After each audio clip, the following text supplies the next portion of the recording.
my channel. I am Nayonika and today I wanted to share my top 5 favorite K-dramas of all time. I've watched so many of them, so I think I can give you some bomb recommendations. So let's dive into it. On the first position is Crash Landing on You. Now this was my first K-drama and while I was watching I was like, this show is so good. I don't think any other show can top this one, and you know what, nothing has till now. It's still my #1 favorite. So this show is about a South Korean heiress and a North Korean soldier with a lot of twists and turns. The romance is top notch in this one. The camaraderie between the characters is so good. Like there's friendship, there's love. Also you get to see a lot of what everyday life looks like in North Korea, and according to what I read on the internet, it's pretty accurate. So that's that if you're interested. All in all, the show is so good. I rewatched the show right after I finished it the first time. That's how good it is. So please go watch it.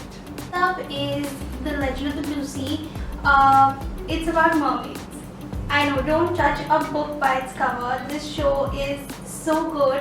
I know it kind of sounds kiddish, but it's not. It's a fantasy drama. Now trust me, no one does fantasy better than K-dramas.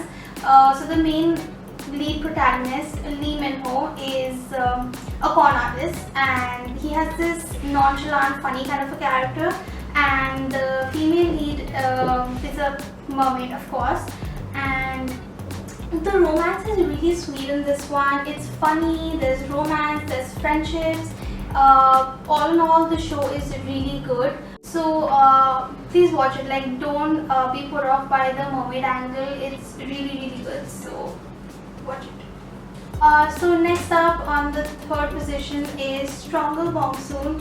Now the title again sounds kind of stupid, but don't sleep on this drama. It's so good. The main character, the female lead, is born with superhuman powers, so she has like a lot of strength, and the show kind of shows how she navigates through life with that kind of strength every day.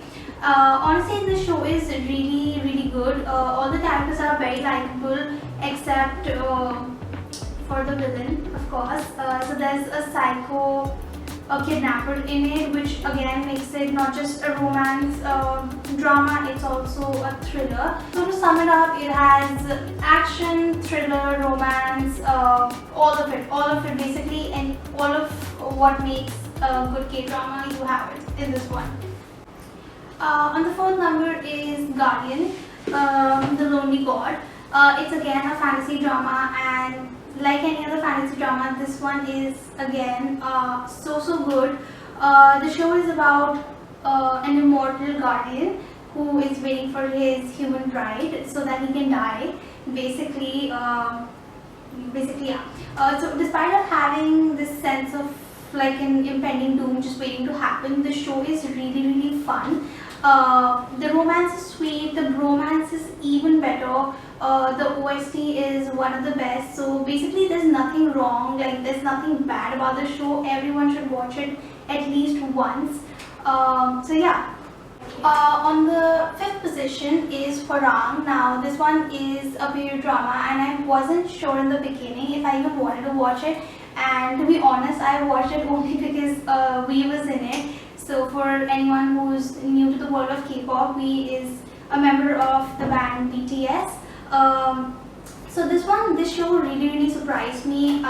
It's about a group of elite warriors, called Hwarang, and through the whole process they find love and friendships and stuff like that. I mean, it's a really good show. You have to watch it. If you're planning to dive into period dramas, start with this one. It's funny, lighthearted. It's honestly, it's like really entertaining. So go watch it. So those were the recommendations, guys. I did not want this video to be like a bajillion years long, so I only did my top 5. I might do like a part 2 for this one, but for now this is it. I hope you like this video and these recommendations were helpful, and if you did, please don't forget to give it a thumbs up and also subscribe to my channel. I will see you next week. Bye.